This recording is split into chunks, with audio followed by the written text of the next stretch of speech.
नमस्कार, आप देख रहे हैं द जगल टॉक और मैं हूं आदेश पुरी। चर्चा करेंगे हम पाकिस्तान के चीफ ऑफ आर्मी स्टाफ यानी कि आर्मी चीफ आसिम मुनीर के कल दिए गए भाषण को लेकर।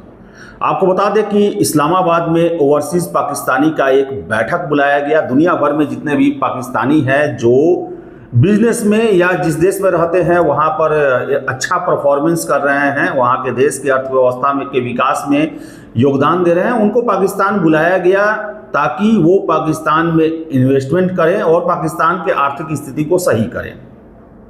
लेकिन हुआ कुछ और। बुलाया गया था बिजनेस के लिए और उन्हें कलमा, हदीस, कुरान, इतिहास, two nation theory, Kashmir, Balochistan, यही सब करके उन्हें खाना पीना खिलाकर फिर से उन्हें पाकिस्तान से विदा कर दिया गया। सबसे पहले बता दें कि कल जो आसिम मुनीर के द्वारा जो भाषण दिया गया वो किसी एंगल से ये नहीं लगा कि ओवरसीज़ पाकिस्तानी जो कि इस्लामाबाद आए हुए हैं उनके बिजनेस समिट को लेकर है, उनके इन्वेस्टमेंट को लेकर है। और देखिए कि जो शहबाज शरीफ देश के प्रधानमंत्री हैं वो भी तकरीर किए उसमें, और उनके बारे में कहा जा रहा है कि केवल जो फेंकना जो कहा जाता है, बड़ा बड़ा बात बोलना, वही से बोला गया, लेकिन कोई चीज़ ज़मीन पर उतरे इसकी संभावना खुद पाकिस्तानी भी उस पर शक व्यक्त कर रहे हैं। अब देखिए कि आसिम मुनीर के द्वारा जो है वो जो कल तकरीर दिया गया उससे हिंदुस्तान ही नहीं बल्कि पाकिस्तान में भी ये प्रश्न उठ रहा है कि ये एक जनरल का नहीं बल्कि मुल्ला जनरल का, जो मौलवी मुल्ला ये लोग होते हैं उनका सड़क पर चलने वाला जो है तकरीर था ये। अब सोचिए कि ये चीफ ऑफ आर्मी स्टाफ हैं और ये ओवरसीज़ पाकिस्तानी के बैठक में जाते हैं, इनका क्या ज़रूरत। कभी आपने देखा है कि प्रवासी भारतीय दिवस जो मना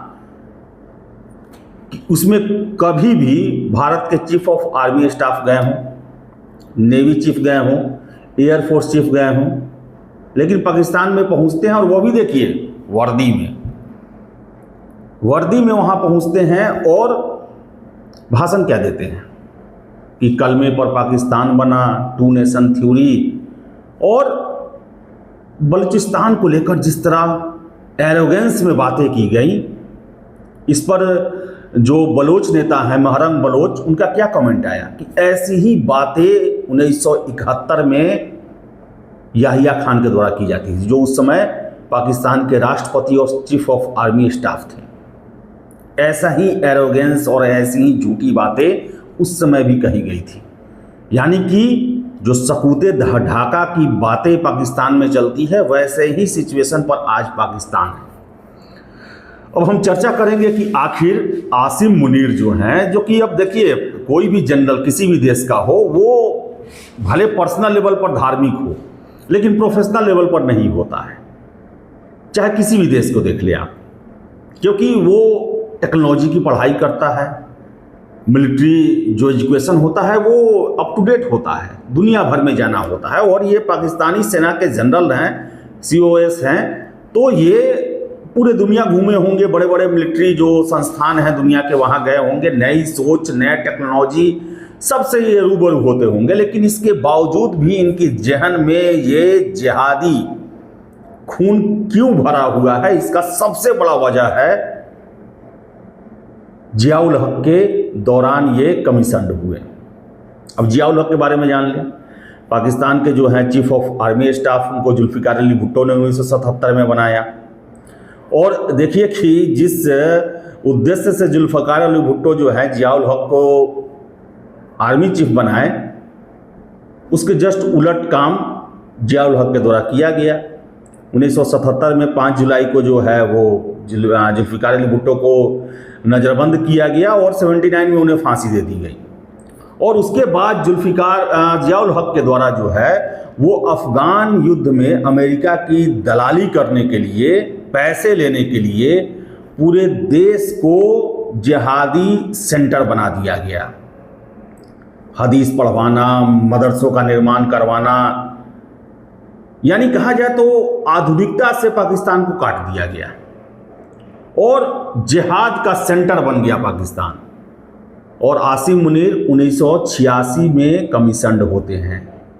तो जिया का जो है जिहादी रूल जो है उसके दौरान ये कमीशन हुए हैं, और आसिम मुनीर को ये पता चल गया कि पाकिस्तान में कभी भी कुछ गड़बड़ हो, सीधे धर्म का चूरन जो है वो बांटना शुरू कर दो, सारा मामला सेटल हो जाता है। लेकिन सिचुएशन खोखला ही रहता है। अब देखिए पाकिस्तानी क्रिकेट टीम को ही देखिए, वहाँ के कैप्टन जो है रिजवान, उनके बारे में कहा जाता है कि कहीं भी जाते हैं तो नमाज पढ़ने के लिए जगह मिल जाए, वाइट चादर मिल जाए, और इसी सब के चक्कर में रहते हैं। जब टीम हारती है तो कोई भी डायरेक्ट देश नहीं आता है, पहले सऊदी अरब या फिर कहीं मुस्लिमों का जो पवित्र स्थल था वहाँ पर जाकर वहाँ से फ़ोटो क्लिक करा फेसबुक पर डाला जाता है, तब देश लौटा जाता है। तो ये धर्म का चूरन जो है वो पाकिस्तानी अब जियाउल हक के समय से ही जान गए। जियाउल हक जो थे इसके मास्टर थे, उन्होंने इसका ट्रेनिंग दे दिया कि भाई आप अगर आर्मी चीफ हैं तो किस तरह आपको पूरे देश को बेवकूफ़ बनाना है। तो उसके दौरान ये हुए, और देखिए कि आखिर इतना फ्रस्ट्रेशन का वजह क्या है, इतना फ्रस्ट्रेशन होने का वजह क्या है। आपको बता दें कि जब भी पाकिस्तान में ज़्यादा इस्लामीकरण किया जाता है, उसके पीछे एक वजह होता है कि कोई ना कोई फेमस लीडर जो है वो जेल में होता है। जियाउल हक जुल्फ़िकार अली को फांसी पर लटकाने के बाद, जो कि उसमें काफ़ी फेमस नेता थे वहाँ के, उसके बाद जो है जिहाद का चूरन बांटना शुरू किया। और अभी इमरान खान जो कि पाकिस्तान में सबसे फेमस लीडर हैं, वो जेल में है, और उससे बचने के लिए ये जिहाद का चूरन फिर से बांटा जा रहा है। अब देखिए अब आर्मी चीफ का जो है वो कहते हैं क्या चीज़, कि कलमे से बना है पाकिस्तान। दुनिया का दूसरा ऐसा स्टेट है, एक जो है वो मोहम्मद साहब जो हैं उनके द्वारा रियासत मदीना बनाया गया, और दूसरा 1300 साल बाद जो है पाकिस्तान बना है, कलमे पर बना है पाकिस्तान। कैसा कलमा? आज पाकिस्तान जो है दुनिया का आतंकवाद का केंद्र बना हुआ है। आज जो कलमे पर बना हुआ देश है उसके खिलाफ उसके ही देश में गृह युद्ध चल रहा है। दुनिया का वो सारा फर्जी काम, सारा 420 गद्दारी, दोगलापन, सारा का सारा पाकिस्तान में बना हुआ है। फिर भी ये कहते हैं कलमे पर बना हुआ है, और ये बोलकर भी अपने लोगों को बेवकूफ़ बना रहे हैं। फिर से कहा जाता है क्या कि बलूचिस्तान को लेकर कि 1500 जो हैं, 1500 लोग वो सोच रहे हैं बलूचिस्तान को अलग करना, 10 नस्ल इनका ये काम नहीं कर पाएगा। लेकिन उनके द्वारा ये नहीं कहा गया कि आखिर 1500 लोग ही हमसे क्यों नाराज हैं, जबकि बता दें आपको संख्या लाखों में है, और यही 1500 कह रहे हैं, यही 1500 पाकिस्तानी सेना का जो है वो जीना हराम किए हुए। 3000 कैजुअल्टी हुई है केवल बलूचिस्तान में, ये जो BLA है, BRA है, इन लोगों के द्वारा। तो ये कहते हैं कि 10 नस्लें, और यही नस्ल ईस्ट पाकिस्तान में टिक्का खान का यूज किया गया था कि मैं इन लोगों की नस्ल बदल दूंगा। क्या हुआ? 93,000 का पतलून खोल के और नाक रगड़वा के भारतीय सेना ने सरेंडर करवाया। आज तक कभी भी किसी भी मिलिट्री इतिहास में सेकेंड वर्ल्ड वॉर के बाद से 93,000 सेना ने कभी भी घुटने नहीं टेके हैं, सरेंडर नहीं किए हैं। और देखिए उसी से मिलता जुलता 10 नस्ल, 1500 संख्या है। तो क्या इन 1500 के डर से आज बलूचिस्तान पंजाबियों के लिए सेफ जगह नहीं रहा? क्या 1500 1 मिलियन आर्मी जो है जिस देश का पैरामिलिट्री मिलाकर, वो उनके सामने सरेंडर हैं? और जो एरोगेंस जो है आसिफ मुनीर का, ये और आग में घी डालने का काम करेगा बलूचिस्तान में। इनको पता नहीं है कि कई लाख जो है एक नई पीढ़ी जो है, यहाँ पाकिस्तान के डिफेंस मिनिस्टर का ये बयान है कि नई पीढ़ी हम लोग की बात नहीं सुन रही, क्योंकि वो कई पीढ़ियों से देख रहे हैं बलूचिस्तान के साथ जो व्यवहार पाकिस्तानियों के द्वारा किया गया, पंजाबी जनरलों के द्वारा जो किया गया, पॉलिटिशियन के द्वारा जो किया गया, कैसे कत्लेआम मचाया गया वहाँ पर, उसे अब विश्वास उठ चुका है। और देखिए आर्मी चीफ जो कहते हैं कि ये जो है डेस्टिनी है बलूचिस्तान हमारी, और उसके लिए ये सब कि 1500 हैं और उन्हें कामयाब नहीं होने देंगे। अरे 1500 हैं तो उनको बैठा के समझाइए। भारत में भी माओवाद फैला, उनकी भी संख्या बहुत ज़्यादा नहीं थी, लेकिन भारत ने कभी भी आर्मी एक्शन नहीं लिया, कड़ाई भी बरता, डेवलपमेंट भी किया, और जो लोग शामिल थे उनको विश्वास में भी लिया। और यही वजह है कि आज माओवाद देश में लगभग नाम करा गया है, कुछ जगहों पर ही सिमट के रह गया है।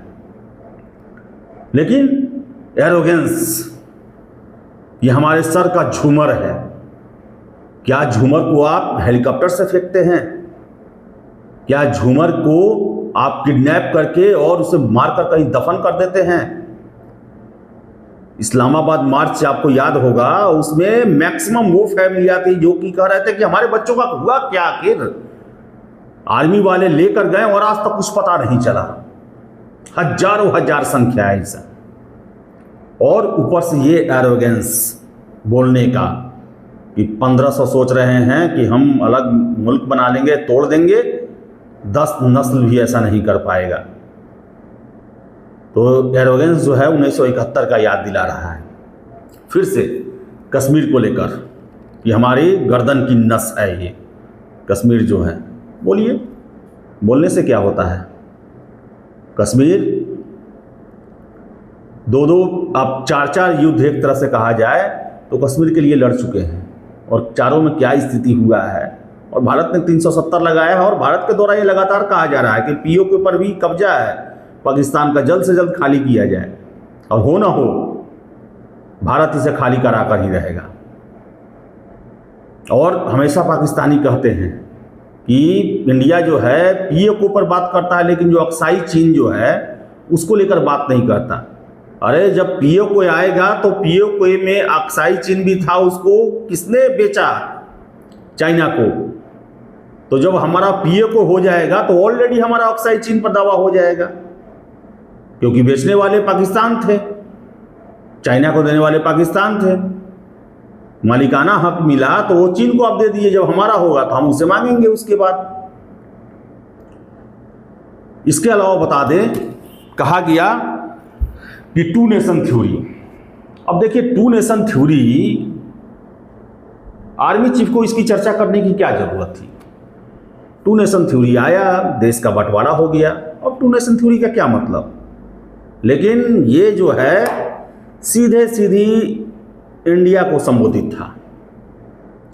वक्फ बिल जो है उसको लेकर इंडिया में अभी माहौल गरमाया हुआ है, और मैसेज जो है पाकिस्तान से सीधे इंडिया के मुसलमानों की देने की कोशिश की गई कि आपके साथ अन्याय हो रहा है, आप कैसे रह रहे हो, हिंदू और मुस्लिम तो एक साथ रह ही नहीं सकते। तो फिर बांग्लादेश और पाकिस्तान साथ में क्यों नहीं रह पाए? क्यों आज पाकिस्तान का अफगानिस्तान के साथ रिलेशन खराब है, ईरान के साथ रिलेशन खराब है? क्यों पाकिस्तान में ही उनके बलूचिस्तान वाले जो हैं उनका जीना हराम किए हैं, टीटीपी वाले जो हैं उनका जीना हराम किए हैं, जो केपी प्रोविंस है वहाँ पर एक पैरेलल गवर्नमेंट चल रही है। तो आसिम मुनीर जो हैं वो इंटरनल जो स्थिति बनी हुई है, देश में सिविल वार की स्थिति बनी हुई है, वो कंट्रोल में नहीं आ रहा। एक्सटेंशन चाहिए, और एक्सटेंशन के लिए भड़की मारना जरूरी है। नवंबर में 26 नवंबर को इनका टर्म पूरा हो रहा है, और ऐसे में जो है जिहादी और धार्मिक चूरन बेचना जरूरी है। तो बता दें आपको हम कि पता नहीं कैसा आर्मी है और कैसे पाकिस्तान के लोग हैं जो कि इनको झेलते हैं। यह ऐसा आर्मी है जो कि आज तक एक युद्ध नहीं जिता पाया। यह ऐसा आर्मी है जो कि अपने देशवासियों को ही जीना हराम कर देता है, पहले बांग्लादेश और फिर बलूचिस्तान, केपी, सिंध में भी चल रहा है, और खुद को न जाने क्या क्या कहते हैं, और भड़की मारने के लिए कि जज्बे वाली कौम है, ये है वो। अरे कुछ नहीं होता ये सब। भारत पीओके को लेगा और डंके की चोट पड़ लेगा।